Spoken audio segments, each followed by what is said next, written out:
get it within. Yeah. And you find that pin, and by locating that pin, it gets not, if you're trying to buy a property or sell, depending on who negotiated what, that'll save you a ton of money on a survey. Yeah, You can start locating those pins. You can kind of see if there's a fence on it. You can kind of say, okay, is that fence line aligned with this, or did somebody build that fence line on somebody else's property? And that happens often, believe it or not.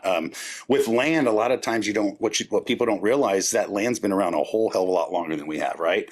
So over hundreds of years, it's been divvied up and it's been put here, or it was owned by a family. Yeah. It was owned by a family, and the family said, yeah, you can go ahead and build that fence there.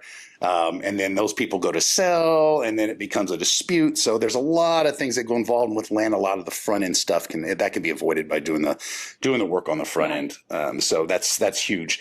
Also, mineral rights, that's the next big question we get. And I think a lot of times when people ask that, they don't know exactly what it entails. So I'll just dive in that just for a second. So when you're buying a piece of property, there's a form that a seller fills out called a reservation of mineral and oil rights, and that's mineral air surface rights.